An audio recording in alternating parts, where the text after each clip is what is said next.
Présentation du nouveau projet de loi des finances devant la commission budgétaire du Parlement. L'événement précis dévoile les grandes dépenses de l'État en 2026. Ainsi démarre la revue des titres. Bonjour.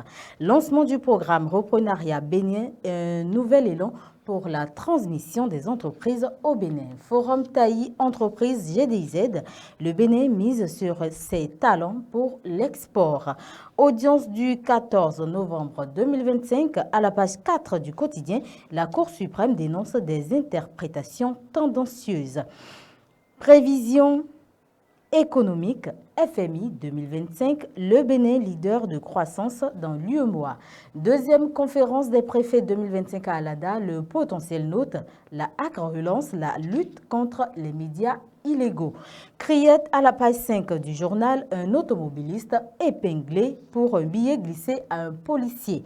Liste des différents partis pour la législative 2026 au Bénin, la Nouvelle Tribune évoque une recomposition inattendue, candidat délocalisé, fonction controversée.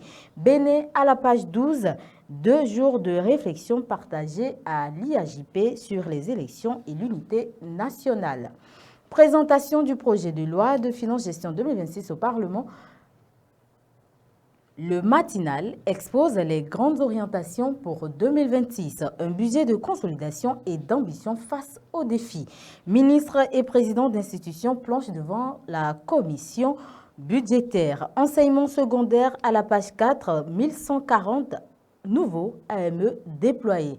3 Béninois au comité exécutif à Casablanca au Maroc. L'Indépendant informe à la page 3. Le Bénin sort grand vainqueur de la 10e conférence Assemblée générale de l'APNOD.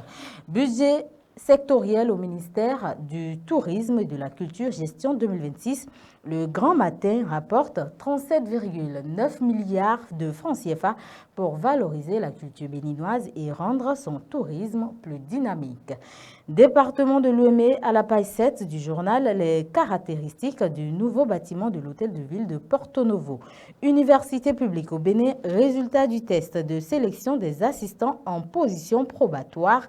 167 admis sur 250 postes ouverts. Immense investissement au port de Cotonou.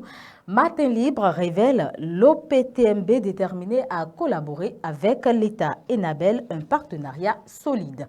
Mobilité professionnelle dans l'UEMOA à la page 5, la GDZ accueille le forum Taï 2025. Menace à l'unité et à la souveraineté nationale. Éveil Info fait savoir à la page 5. Parfaite de Banamé devant la Cour constitutionnelle. Deuxième conférence des préfets 2025 vers un État local plus fort et plus efficace. Troisième édition de la Nuit des tresses africaines à Parakou. Dabarou précise à la page 4, Rafatou Boro met en valeur la beauté naturelle.